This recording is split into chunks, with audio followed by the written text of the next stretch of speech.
Hello mga kakusina! Ako po ulit si Ate Angel ng Kusina ni Angel, and for today's video, gagawa na naman po tayo ng another dessert recipe na baka hindi mo pa nagagawa or nasusubukan sa iyong kusina, kaya't panoorin mo na ang buong video dahil madali lang po ito. Una, kakailanganin natin dito ng isang sachet or 24 grams nitong Menu Magic na 4 seasons po yung kanyang flavor. So ito po ay jelly powder. And then, tutunawin po muna natin ito sa 2 cups of water. So, kapag nailagay na natin yung ating water, haluin po muna natin ito ng maigi. And take note na hindi pa po nakabukas yung apoy sa ating kalan. Kasi kailangan ay matunaw muna natin ng maigi yung ating jelly powder. Lulutuin lang po muna natin ito hanggang sa kumulo yung ating jelly mixture. At ayan na mga kakusina, kapag kumukulo na yung ating mixture, salin lang po natin to sa ating lagayan.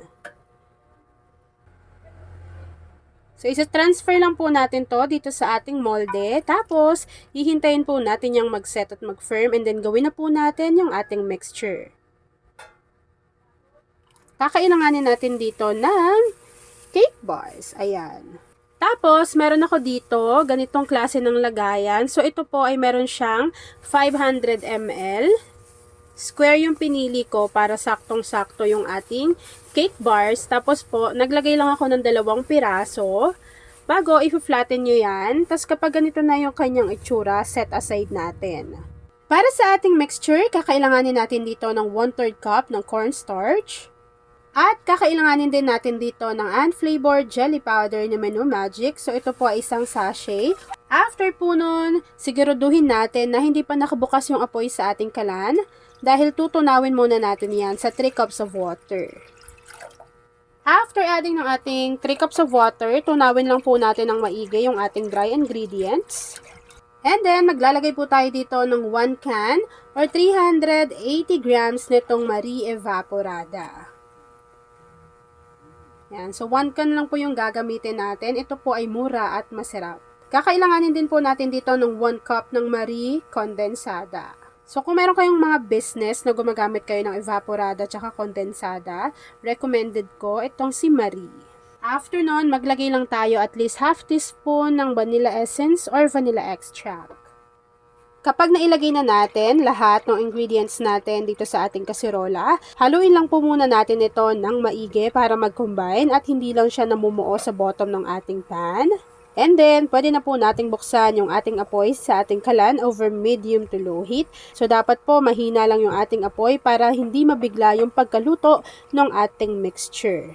So, habang hinahalo natin to mga kakusina at hinihintay po natin na kumapal yung consistency ng ating mixture, please don't forget to like and follow yung ating Facebook page, Kusina ni Angel. Kung meron ka ring Instagram, paki-follow na rin ako doon, Kusina ni Angel. At kung gusto mong matuto pa ng iba pang mga recipes, o kaya naman gusto mong mag-share ng mga niluluto mo everyday, pwede kang sumali sa ating Facebook group. Andyan lang po yan sa ating Facebook page.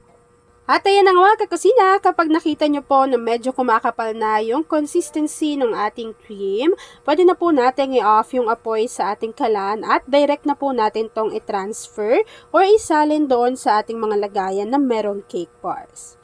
At ayan na nga mga kakusina, i-transfer lang po natin ito dito sa ating lagayan. So una, ginagawa ko po dito ay tigwa 1 cup na cream mixture muna yung isinasalin ko. And take note din na dapat mabilisan lang po yung pag-transfer dahil mabilis lang po itong mag-set or mag-firm. And dapat pala nahiwa nyo na into cubes yung ginawa natin kanina na 4 seasons na jelly mixture. So, nasa sa inyo naman kung paano nyo to ilalagay. Kalat nyo na lang dyan sa ibabaw ng inyong mixture. Tapos, ganun lang din yung gagawin ninyo sa iba pa. Kapag nailagay na po natin yung ating jelly sa ibabaw, hihintayin lang po natin to mag-set, mag-firm, and then after po nun, ipapakita ko na sa inyo kung ano yung natapos nating easy dessert recipe. At ayan na nga mga kakusina, once na lumamig na, nag-set na at nag-firm na itong ating dessert, pwede na po natin tong i-enjoy. At ayan na mga kakusina, tapos na po ang ating easy dessert recipe na Four Seasons Cream Cake. Kung nagustuhan mo yung ating video, please like and share this video at kung hindi ka pa nakakapag-subscribe sa ating YouTube channel na Kusina ni Angel, please click subscribe button, click mo na yung notification bell, click all para lagi kang updated sa bawat ina-upload kong mga videos. Yan lang mga kakusina. Thanks for watching and enjoy this video. Pakishare po ng ating video kung isa ka sa dessert lover.